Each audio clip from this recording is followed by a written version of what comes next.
So, whether or not Tua Tagovailoa hates the fact that people make a big deal out of the fact that, hey, he's actually throwing a long ball and it somewhat looks okay when he's throwing it to Tyreek Hill, whether or not he hates the attention he's getting from that, the attention makes sense because based off what we saw last year from Tua Tagovailoa, some of the moments that he has had, not only just last year, but in his career since he became a Miami Dolphin, are questionable.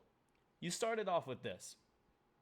Look, Tua, this is a problem that Justin Herbert is having right now. Justin Herbert's actually having the problem much worse. So consider yourself lucky that for some reason people don't make a big deal out of this.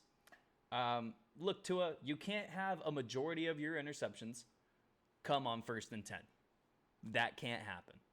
You can't have a majority of your interceptions, 7 out of your 10 interceptions, cannot be within your team's half of the field. We love to say the thing. And honestly, I agree if it's a 3rd and 10 situation or 3rd and long situation, if you throw an interception on the other team's half of the field, you throw it to their 15 and they intercept it, or even shorter to the goal line from that. That's basically an arm punt, and that's everyone's favorite thing is, it's basically a punt. Not when it's at your own team's 20-yard line. Not when it's at your own team's 38. Not when it's at midfield. That's not a punt. That's just a blatant turnover that you shouldn't be making. Now, I think Tua has gotten a pretty raw deal out of Miami. Miami has lost their future first-round pick due to their inability to be smart off of the field. They tried to replace him with to keep it short, Predator. They tried to make Tua basically lead this offense, who, even though they had Gesicki, even though last year they had Devontae Parker and Jalen Waddle, they basically forced Tua Tagovailoa to kind of do this on his own. And they were also trying to pay their coach to lose at the same time. There hasn't been a single moment in the Tua Tagovailoa Miami saga where you look at it and you go, oh, Miami's making that move in the benefit of Tua Tagovailoa. Until this year. Until they trade for Tyreek Hill and pair him with Jalen Waddle to form probably the fastest duo of wide receivers, not just in the NFL today, but one of the fastest wide receiver duos we've ever seen in NFL history. But will it work? It's not an easy question to answer. Because you look at Miami as a whole, and you want to say, oh, well, Miami has a good defense. If they just get some complimentary football on the other end, they'll be a really good team. Miami doesn't really have a good defense. They're middle of the pack at best in most of the major categories when you want your defense to be good at. They're terrible on 3rd down. They're terrible on 4th down. They're middle of the pack. They're 11th in red zone percentage, so at least they're decent there. But they're middle of the pack in points allowed. They're middle of the pack in yards allowed. Turnovers, they're a good team. Passing yards allowed, middle of the pack. Rushing yards allowed, middle of the pack. What really needs to happen is this offense needs to take off. And what also needs to happen is this team cannot start 1-7 like they did last year and just rely on the fact that they're going to play really bad teams down the stretch. Now, they beat New England both times last year.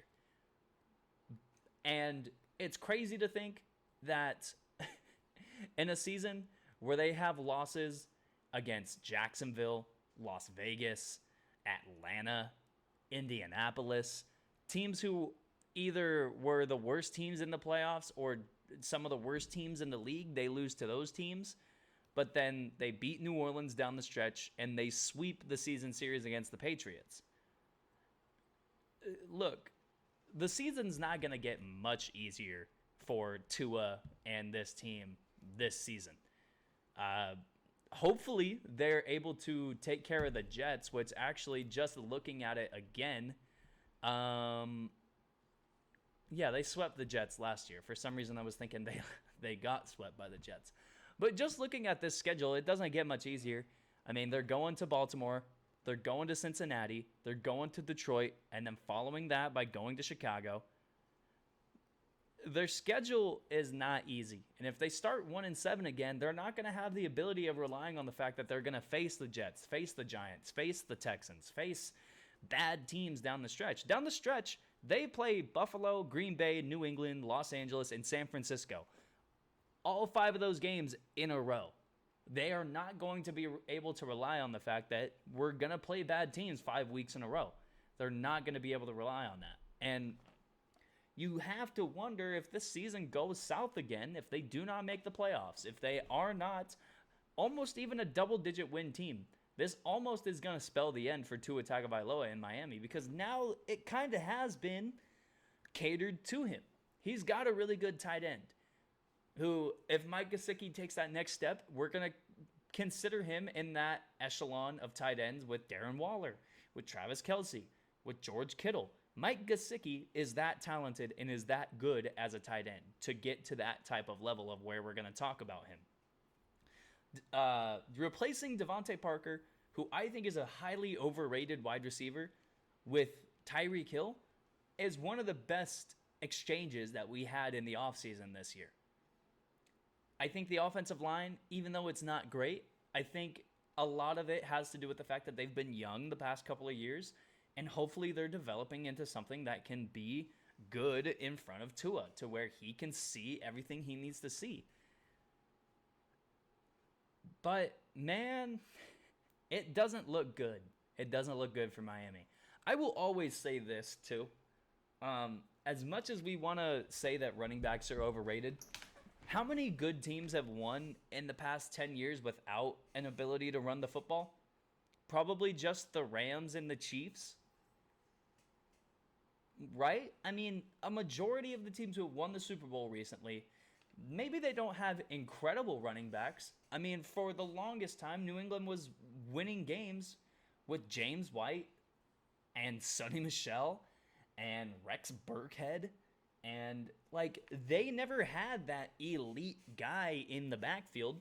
They just knew how to run the ball with whoever was in the backfield. Miami hasn't figured that out yet. They heavily relied on the RPO game last year. And even though I think they still will succeed with it this year, teams know that they should be looking out for that, especially now with 2 speed options on each end of the football field. It's almost going to be like, okay, run RPO and run a quick slant with both guys. If the first guy's not open, look to the second guy. If he's not open, maybe just take off with it, Tua. Like, that's kind of what I could see happening. And look, I don't want to say that Mike McDaniel is going to be a bad head coach. It's kind of the Matt Nagy effect to me. Anytime that an offensive coordinator who wasn't really calling the plays from the team he was with, look, even if Mike McDaniel called 20% of the plays last year for San Francisco, Kyle Shanahan was the offensive coordinator last year. People mistake offensive coordinator for play caller a lot, and look, that's all he was last year, was an offensive coordinator, Mike McDaniel. Kyle Shanahan was the play caller, and he was the guy that led the team. And now if you're Miami, this almost looks like another move where they're trying to tank the season without really saying it. Look, I'm glad that Mike McDaniel is great in the press conferences. I'm glad that he's, saying funny things. But look, you need to win fucking football games. You need to be reliable in winning fucking football games. Not press conferences, not one-on-one meetings with media. You need to win football games to be considered a good coach in the NFL. And look, I think it's unrealistic that Miami does anything this year. I think it's unrealistic that they make the playoffs. I think it's unrealistic that they win double-digit games. I think it's unrealistic that we look at this and say, oh, well, now that Tua Tagovailoa's got everything, he's going to have an incredible season. Because, look, he had the most productive receiver from a catches standpoint in NFL history last year. And what did it get them? No playoffs. Not even double-digit wins. So not only is this a make-or-break season for Miami, and I should have finished the point I was trying to say earlier with talking about teams who win the Super Bowl with good run games, Miami doesn't know how to run the football yet. And I don't know if I finished that point off, but I'll just hammer down on it if I did.